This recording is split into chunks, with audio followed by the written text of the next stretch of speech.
The reason I wrote my book is I was giving a demonstration in a public school in Alaska with high school students. The high school students said this was the first time in their life that an adult had listened to them. They said their parents don't listen, their teachers don't listen, their bosses don't listen, their ministers, preachers don't listen. First time that they felt listened to. And it's funny, the role of a teacher in a traditional classroom is to tell the students what they're supposed to think. And by the time they're adolescents, elementary school kids will put up with that. By the time they're adolescents, a lot of them are not too eager to be told. One of the things that I often have to train teachers to do is to listen to what they said and try to reflect what they said. Sometimes you'll see me reflecting a somewhat more clear or sophisticated version of what they said, but I try to accurately represent it, even if it happens not to be what I believe this is saying. And then I try to weave conversations together. And so I try to weave their thoughts together with the words on the page, and so they really are creating it. Students hate it if they're being manipulated. So if their teacher is like, this is the right answer, it destroys it. So some people have to just train them.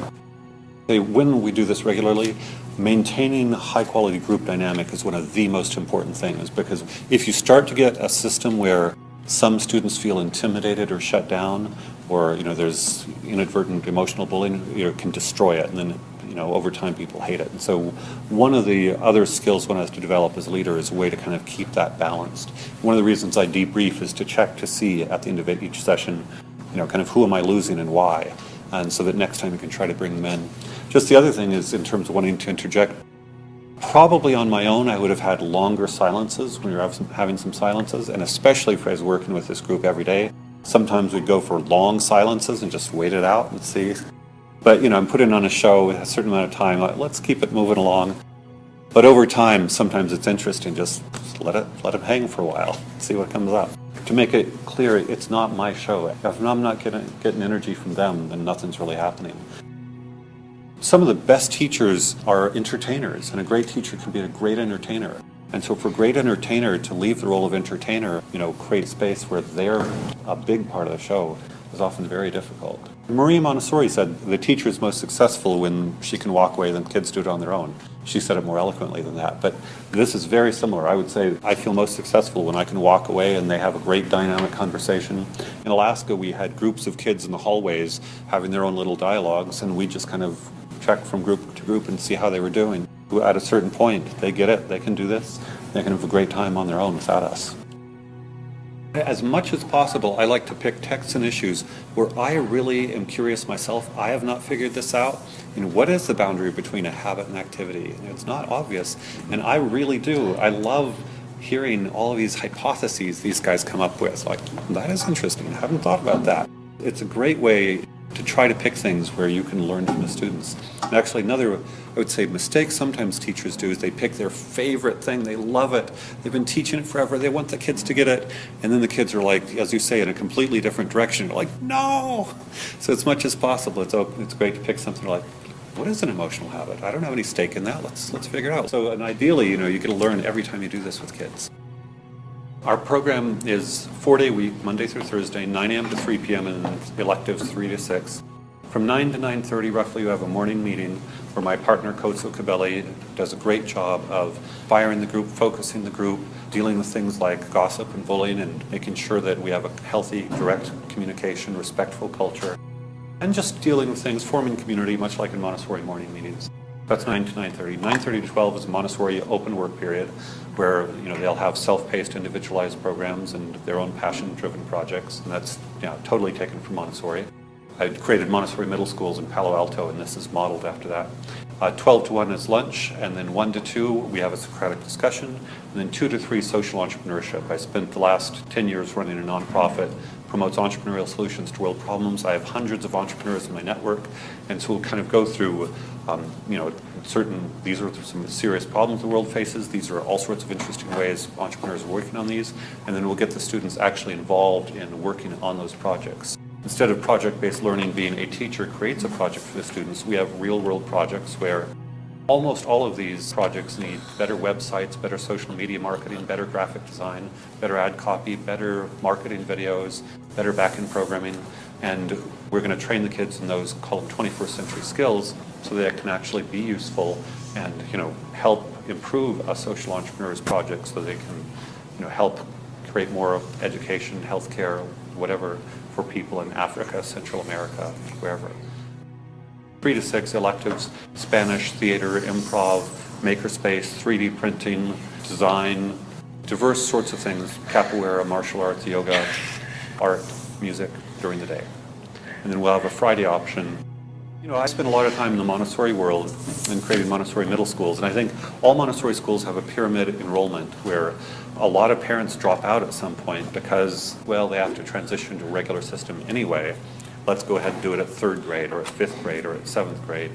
And I think that if we have a really strong all the way to college path, that we'll have a lot more people staying all the way through, because you don't have to transition. 2 destinations for 17 or 18. One is college admissions. The other is what I call an entrepreneurial life path. For college admissions, you need 3 things. You need good SAT scores, you need a couple of AP courses, and you need to be amazing. Most people don't realize that that can all be done in a very Montessori-like way. So the SAT, what we just did here is fabulous SAT prep. If kids from this age are reading this kind of stuff, boom, SAT, verbal, piece of cake. Better than anything they'll do in regular school. If you look at, even an elite private school, look at a 10th grade history textbook, the prose is nowhere near this difficult. So they're not getting prepared for SAT verbal in a conventional school. This is much better. SAT math, somewhat analogous.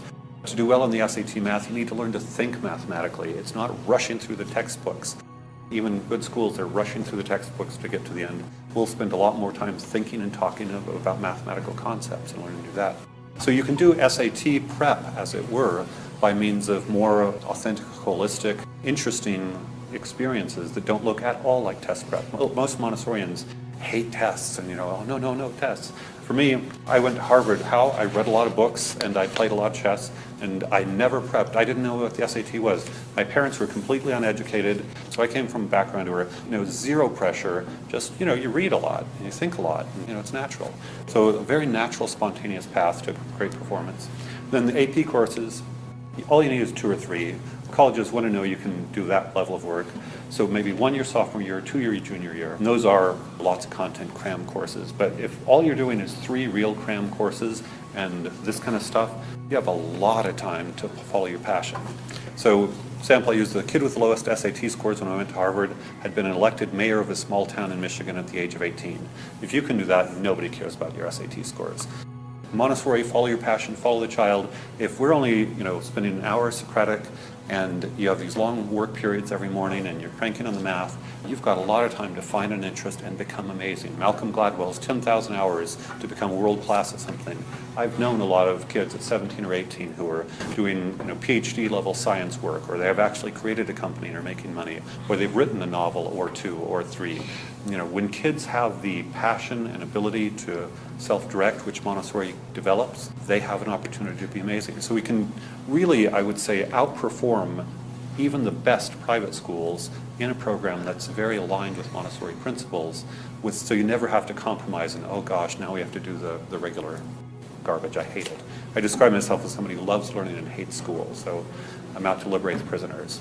So yeah, we want to replicate this everywhere, and there are practical things about how to get from A to B, but the program is designed to replicate. We'll train teachers on our campus. We're designing all our curriculum and program so it can be replicated and used elsewhere.